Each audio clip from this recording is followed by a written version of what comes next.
ನಮಸ್ಕಾರ. ಪುನರ್ಜನ್ ಆಯುರ್ವೇದ ಆಸ್ಪತ್ರೆಗೆ ಬಂದ ರೋಗಿಗಳು ತಮ್ಮ ಅನುಭವಗಳನ್ನು ನಮ್ಮೊಂದಿಗೆ ಹಂಚಿಕೊಳ್ಳುವುದು ನಡೆಯಿತು.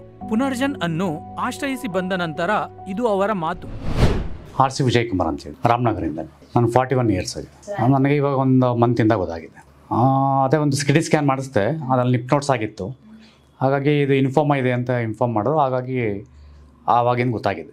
ನಾನು ಅದು ಒಂದು ಮಂತ್ ಇದೆಯಲ್ಲ, ಮಂತಲ್ಲಿ ಬೈಕ್ ಓಡಿಸಿದ್ರೆ ಇಲ್ಲಿ ಪೇಯ್ನ್ ಬರ್ತಾಯಿತ್ತು, ಲಿಂಪ್ ನೋಟ್ಸಲ್ಲಿ ತೊಡೆಗಳಲ್ಲಿ ನೋವು ಬರ್ತಾಯಿತ್ತು. ಅದನ್ನು ತೋರ್ಸೋಕ್ಕೆ ಹೋದಾಗ ಅವರು ಒಂದು ಸ್ಕ್ಯಾನ್ ಮಾಡಿಸಿ ಅಂತ ಹೇಳಿದಾಗ ನನಗೆ ಕನ್ಫರ್ಮ್ ಆಗಿದ್ದು. ಇಲ್ಲ, ಊಟ ಒಂದು ಸ್ವಲ್ಪ ತಿಂತಿರಲಿಲ್ಲ ನಾನು, ಆದರೂ ಊಟ ಸೇರ್ತಿರ್ಲಿಲ್ಲ. ವೆಯ್ಟ್ ಲಾಸ್ ಬೇರೆ ಆಗಿದ್ದೆ, ಒಂದು ಸ್ವಲ್ಪ ಒಂದು 7 kilos ವೆಯ್ಟ್ ಲಾಸ್ ಆಗಿದ್ದೆ. ಆಮೇಲೆ ವೈಟ್ ಪ್ಲೇಟ್ಸ್ ಸ್ವಲ್ಪ ಕಮ್ಮಿ ಇದೆ ಅಂತ ಹೇಳಿದರು, ಬಿಳಿ ರಕ್ತ ಕಮ್ಮಿ ಇದೆ ಅಂತ ಹೇಳಿದರು. ಹಾಗಾಗಿ ಎಲ್ಲ ಫುಲ್ ಡಾಕ್ಯುಮೆಂಟ್ರಿ ಮಾಡೋಣ ಅಂತೇಳಿ ಬಂದ್ವಿ. ಫುಲ್ ಡಾಕ್ಯುಮೆಂಟ್ರಿ ಆದಮೇಲೆ ನಿರಂಜನ್ ಜೇಮ್ಸ್ ಪಾಂಡೆ ಅವರು ಒಂದು ವಿಡಿಯೋ ಮಾಡಿದರು. ಅದು ನೋಡಿದ್ಮೇಲೆ ಇಲ್ಲೊಂದ್ಸಲಿ ನೋಡ್ಕೊಂಡು ಹೋಗೋಣ ಅಂತೇಳಿ ಬಂದ್ವಿ.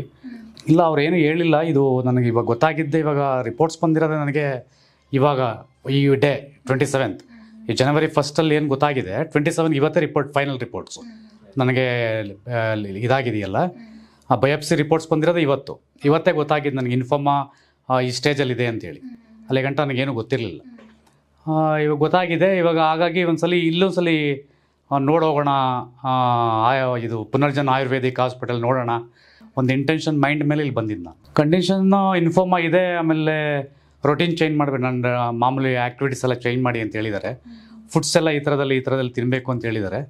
ಆಮೇಲೆ ಒಂದು 3 month ಆದಮೇಲೆ ಒಂದು ಪೆಟ್ ಸ್ಕ್ಯಾನ್ ಮಾಡಿಸಿ ಫುಲ್ ಎಲ್ಲ ಡೀಟೇಲ್ಸ್ ಬರುತ್ತೆ. ಇಲ್ಲ, ನಮ್ಮ ಫ್ಯಾಮಿಲಿಯಲ್ಲಿ ಯಾರಿಗೂ ಇಲ್ಲ.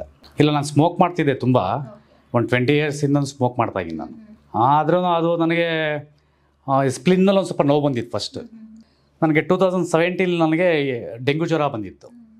ಆ ಡೆಂಗ್ಯೂ ಜ್ವರ ಬಂದು ಇದು ಸ್ಪ್ಲಿನ್ ಕೆಲಸ ಮಾಡೋದೇ ಪ್ಯೂರಿಫೈ ಮತ್ತು ವೈಟ್ ಪ್ಲೇಟ್ಸು.